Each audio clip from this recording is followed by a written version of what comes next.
Groote Eylandt is in East Arnhem Land. It's in the northwestern sort of corner of the Gulf of Carpentaria, and it's a really special arc.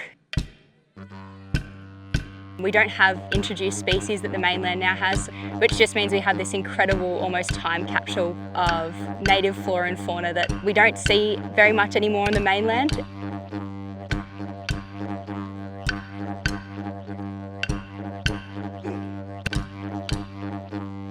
This is my motherland, Yantanga country. Yeah. My name is Remo Ramaba. Work for Sea Ranger in Anindilyakwa. I've been in ranger. It's going to 2 years now for me. Sometimes we bit sad with look them rubbish lying everywhere on the beach. Yeah, because we always look after land and the sea. I'm a visitor to Groote, and I'm lucky to work alongside the Anindilyakwa people, and it's super unfortunate having to watch our rangers walk up and down the beach picking up plastics on their country that they didn't put there. Sometimes it's hard work, but sometimes it's fun. They should be able to come out and enjoy their country, beautiful and clean, and how they would like it to be. So we've just arrived here for day one of our clean-up with the Anindilyakwa Land and Sea Rangers. And as we're walking out along the beach today, we're finding that a lot of the plastic is buried. There was a cyclone here earlier in the year, so we're going to have to do a lot of work to get down to that plastic.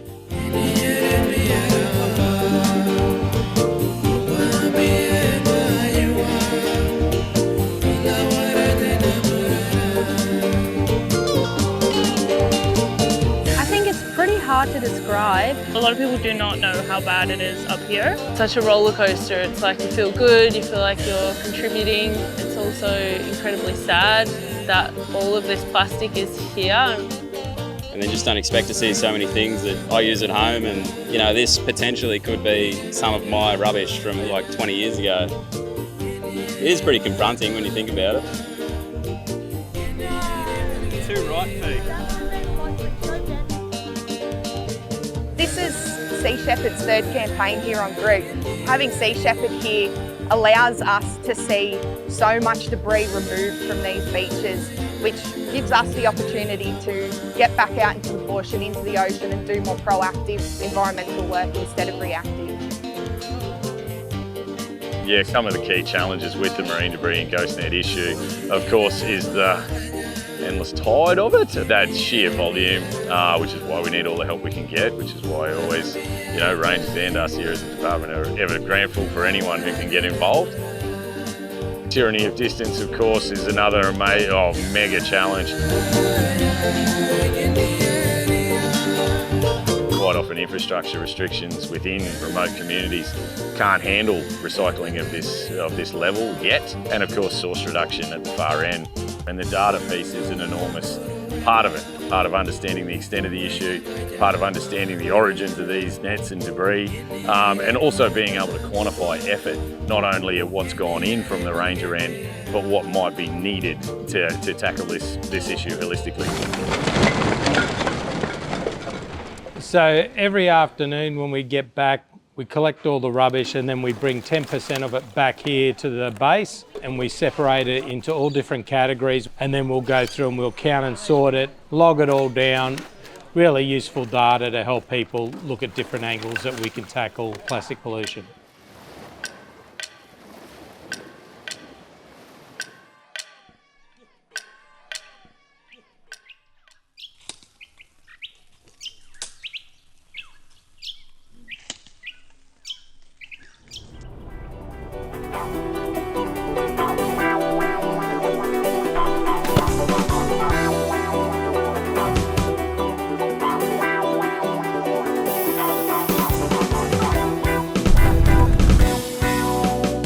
So this here is just the remains of a net that's been burnt and dumped. You can see all the different strands of the net coming out. So we've already found 2 of them in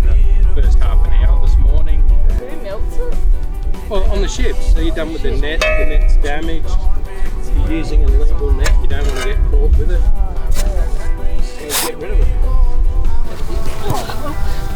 Whoa. There you go, there's your net.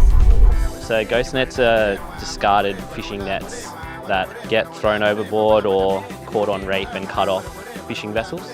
So most of our nets here on Groote Eylandt come from the north. They float down during the wet season, come into the Gulf, and then at this time of year they start getting pushed up on our beaches. But now, I am the leading the way. We have 1,000 kilometres of coastline here. It can take a few hours on a boat just to get to parts of this island where the ghost nets are washing up. It can be a whole day or multiple days just to get one net.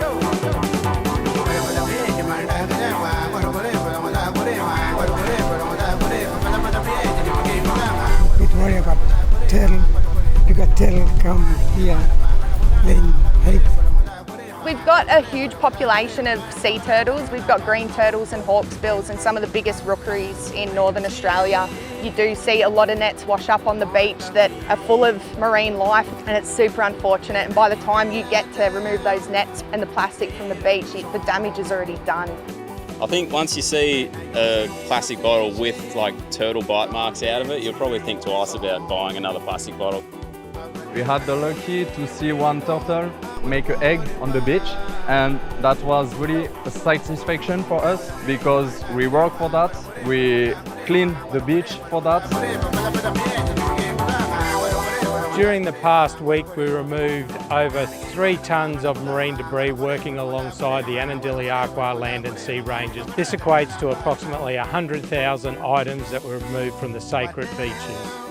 You know, you try to use as little plastic as possible, but every single person using a bit is a lot. It's pretty terrifying to think of what's going to happen if we don't get on top of this issue.